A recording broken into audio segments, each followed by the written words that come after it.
በዓለማችን የፋሽን ኢንዱስትሪ በሚሊዮን የሚቆጠሩ ዶላሮች የሚፈሱበት ውድ ጨርቆች፣ ታዋቂ ዲዛይነሮችና ከፍተኛ ዝግጅት የሚጠይቅ የሀብታሞች መጫወቻ ሜዳ ነው። በዚህ መድረክ ላይ ቦታ ለማግኘት ወይም የሰዎችን ቀልብ ለመሳብ የግድ የዲዛይን ትምህርት ቤት መሄድ አሊያም ውድ የሆኑ ቁሳቁሶችን መጠቀም ግዴታ ይመስላል። ታዲያ ይህ ታዳጊ ግን ያደረገው በተቃራኒው ነበር። ያለምንም የፋሽን ትምህርት፣ ያለምንም ውድ ጨርቅ ወይም ማሽን ሰዎች ቆሻሻ ብለው የጣሉትን የፕላስቲክ ከረጢት፣ አሮጌ ጫማና የጎማ ቁርጥራጮችን ብቻ በመጠቀም የዓለማችንን ትልልቅ የፋሽን መድረኮች ሊያሸንፉ የሚችሉ አስገራሚ አልባሳትን መስራት ችሏል። ከሰሞኑ ማህበራዊ ሚዲያውን እያናወጠ ያለው ከኢትዮጵያ የወጣውና ራሱን ካሉ ቡቲክ ብሎ የሚጠራው ታዳጊ ካሌብ ዝናን ለማግኘት ውድ ነገሮች አያስፈልጉም የሚለውን ሐሳብ በተግባር ያሳየ እውነተኛ የኪነ ጥበብ ሚስጥር ነው። ሰዎች መንገድ ላይ ሲጥሉት አልፈውት የሚሄዱትን ነገር እሱ ግን በአርቲስት አይን ይመለከተዋል። በቆሻሻ መጣያ ውስጥ ከፍተኛ ጥበብና ውበትን ይፈልጋል። በአጭር ጊዜ ውስጥ ከሚሊዮን በላይ ተከታዮችን በማፍራት የዓለማችንን ታዋቂ ዝነኞችና የዲዛይን ተቋማትን ቀልብ መሳብ ችሏል። ብዙዎች ይህንን ታዳጊ የፋሽን ዓለሙ ኬቢ ላሚ እያሉ ይጠሩታል። ምክንያቱም ልክ እንደ ኬቢ ሁሉ እሱም ያለምንም ትልቅ በጀትና ረዳት በፈጠራ ብቃቱና ባለው ውስን ነገር ብቻ ዓለምን ማስገረም በመቻሉ ነው። ትላንት ማንም የማያውቀው ይህ ታዳጊ ዛሬ ግን በሆሊውድና በዓለም አቀፍ ደረጃ መነጋገሪያ ለመሆን እንዴት በቃ? ከመቀሌ ጎዳናዎች ተነስቶ እስከ ዓለም አቀፍ የዝና ማማ የደረሰበት ያ አስገራሚ የፈጠራ መንገድ ምን ይመስል ነበር?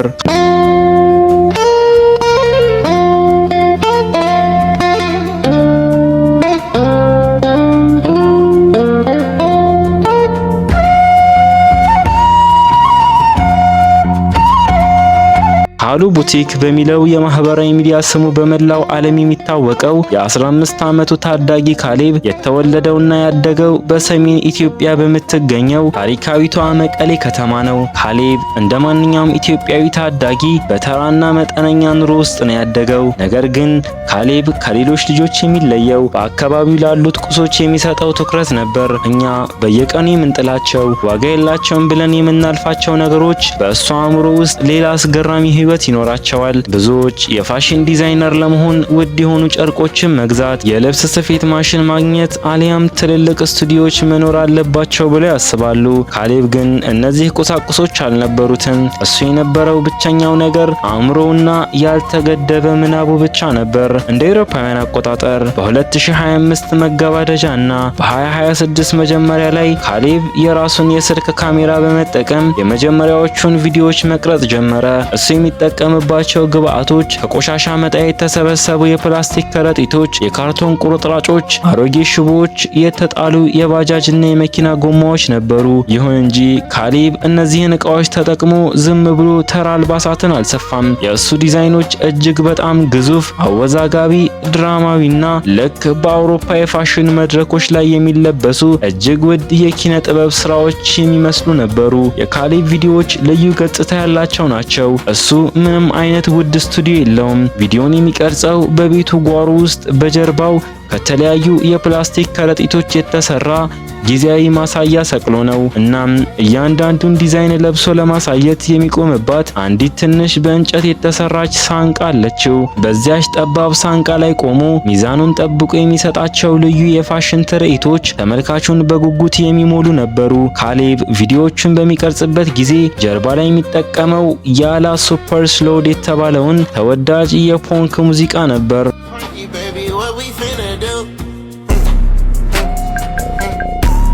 ይህ ሙዚቃ ከእሱ ድምፅ አልባ ትዕይንቶችና ፈጣን የፋሽን ሽግግሮች ጋር ተዳምሮ በማህበራዊ ሚዲያ ላይ ለሚመለከተው ሰው ሁሉ ልዩ ስሜት መፍጠር ጀመረ። በመቀሌ ከተማ ጎዳናዎች ላይ የተጣሉትን ቁሶች ሰብስቦ ጥበብን የጀመረው ይህ ታዳጊ በ2026 መጀመሪያ ላይ የመጀመሪያዎቹን ቪዲዮዎች ለቀቀ። የለቀቃቸው ቪዲዮዎች ግን በአጭር ጊዜ ውስጥ መላውን ማህበራዊ ሚዲያ የሚያጥለቀልቁ የቫይራል ማዕበል ይሆናሉ ተብሎ አልተጠበቀም ነበር። ካሌብ በማህበራዊ ሚዲያ ላይ የሚለቃቸው ቪዲዮዎች ተራ የልብስ ማሳያዎች አይደሉም። ይልቁንም በጥንቃቄ የተሰሩ ድንቅ የኪነ ጥበብ ስራዎች ናቸው። ተመልካቾች የእሱን ቪዲዮዎች ሲመለከቱ ከመገረም አልፈው ይህንን ነገር ከምን ሰራው ብለው ደጋግመው እንዲጠይቁ ያደርጋቸዋል። ከእነዚህ አስገራሚ ስራዎቹ መካከል የመጀመሪያውና ማህበራዊ ሚዲያውን ያንቀጠቀጠው የፕላስቲክ ነጩ ሙሉ ልብስ። ይህ ልብስ የተሰራው በየመንገዱ ከሚጣሉ ነጭ የፕላስቲክ ከረጢቶች ነበር።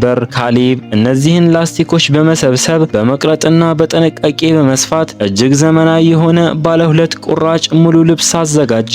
ነጭ የካውቦይ ኮፍያ እና የፕላስቲክ ምርኩዝ በማዘጋጀት ስራውን አጠናቀቀው። በዚያች በቤቱ ጓሮ ባለችው የእንጨት ሳንቃ ላይ ቆሞ በትከሻው ምርኩዙን ተሸክሞ ሲያሳይ የነበረው ፋሽንና ልዩ ገጽታ የዓለም አቀፍ ተመልካቾችን ልብ በአንዴ ማሸነፍ ቻለ። ቀጣዩ ስራው ደግሞ ይበልጥ አስገራሚ ነበር። ካሌብ የተጣሉ የባጃጅ የሞተር ሳይክልና የብስክሌት ጎማዎችን ሰበሰበ። እነዚህን ጠንካራ ጎማዎች በመቁረጥና በመቀጣጠል ልክ እንደ ጥንታዊ ተዋጊዎች የብረት ትጥቅ የሚመስል እጅግ አስደናቂ ጥቁር ሙሉ ልብስ ሰራ። ይህ የጎማ ልብስ እጅግ በጣም ክብደት ያለውና ለመስራት ከባድ ቢሆንም ካሌብ ግን ባለው ውስን መሳሪያ ብቻ በሚገባ አሳምሮ ሰርቶታል። በተጨማሪም የተለያዩ አሮጌ የጂንስ ቁርጥራጮችን በመፈታታትና እርስ በርስ በመሸረብ የሰራው ልዩ የጂንስ ልብስ ሌላው የፈጠራው ማሳያ ነበር። የእነዚህ ቪዲዮዎች ልዩ ውበት የሚመጣው ከእይታው ተቃርኖ ነው። በጀርባው ላይ የሚታየው በገመድ የተሰቀሉ የፕላስቲክ ከረጢቶችና የድሃ መንደር ግድግዳ ሲሆን የለበሰው ልብስ ግን በሚሊዮን ዶላር የሚቆጠር የፓሪስ ፋሽን ይመስላል። ይህ ድንቅ ተቃርኖና ታዳጊው ካሌብ በታላቅ በራስ መተማመን በዚያች ጠባብ ሳንቃ ላይ ቆሞ የሚያሳየው የሞዴሊንግ ትርኢት ቪዲዮዎቹን በዓለም ዙሪያ ካሉ እጅግ ውድ የፋሽን ማስታወቂያዎች በበለጠ ሳቢ አድርጓቸዋል። እናም ይህ አስደናቂ ጥረት ብዙም ሳይቆይ ፍሬ ማፍራት ጀመረ። የኢንተርኔት ዓለም ስለሱ ማውራት ጀመረች። አንዳንድ ጊዜ የኢንተርኔት ዓለም ለአንድ እውነተኛ የጥበብ ስራ የሚሰጠው ምላሽ ከምናስበው በላይ እጅግ ፈጣንና አስገራሚ ነው። እንደ አውሮፓውያን አቆጣጠር በ2026 መጀመሪያ ላይ በካሌብ ህይወት ውስጥ የተከሰተው ነገር ይህንን እውነታ በሚገባ ያረጋግጣል። በመቀሌ ከተማ በጠባብ ክፍል ውስጥ ሆኖ ጥቂት ቪዲዮዎችን ብቻ የለቀቀው የ15 ዓመቱ ታዳጊ በአጭር ሳምንታት ውስጥ መላውን የኢንተርኔት ዓለም በቁጥጥር ስር አደረገ።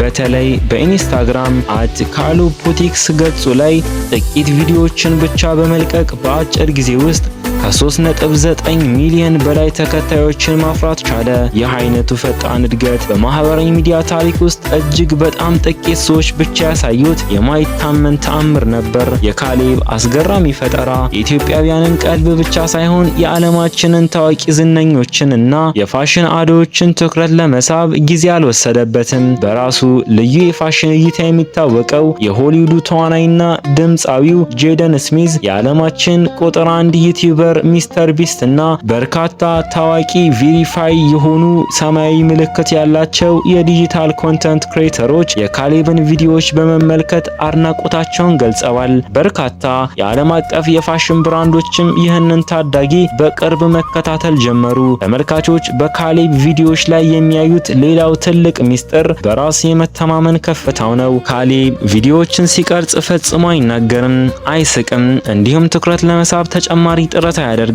ነገር ግን በዚያች የእንጨት ሳንቃ ላይ ቆሞ በጸጥታ የሚሰጣቸው አቋቋሞችና እይታዎች በዓለማችን ትልልቅ መድረኮች ላይ ከሚራመዱ ሞዴሎች በላይ ግርማ ሞገስ ያለው ያደርገዋል። እንዲያውም በማህበራዊ ሚዲያ ላይ የካሌብ አውራ እጅግ ከፍተኛ ከመሆኑ የተነሳ የኢንስታግራም ኩባንያ ራሱ ልዩ እውቅና ሊሰጠው ሲጠይቀው ዝም ብሎ አልፎታል የሚሉ አስቂኝ ቀልዶች እስከ መፈጠር ደርሰዋል። ይህ ታዳጊ ከመቀሌ ከተማ ተነስቶ በአጭር ጊዜ ውስጥ በዓለም አቀፍ ደረጃ እጅግ ተጽዕኖ ፈጣሪ ከሆኑት የፋሽን ዲጂታል ኮንተንት ክሬተሮች መካከል አንዱ ለመሆን በቅቷል። የ15 ዓመቱ ታዳጊ ካሌብ ወይም በኢንተርኔት ስሙ ካሉቡቲክ በአጭር ጊዜ ውስጥ ያስመዘገበው አስገራሚ ስኬት ለኢትዮጵያውያን ወጣቶች ብቻ ሳይሆን በመላው ዓለም ላሉ የኮንተንት ክሬተር ባለሙያዎች ትልቅ የስነ ልቦና ትምህርት የሚሰጥ ነው። ብዙዎቻችን በህይወታችን ውስጥ አዲስ ነገር ለመጀመር ወይም ወደ ህልማችን ለመጓዝ ሁልጊዜ ምቹ ሁኔታዎችን ውጤቶችን እንጠብቃለን።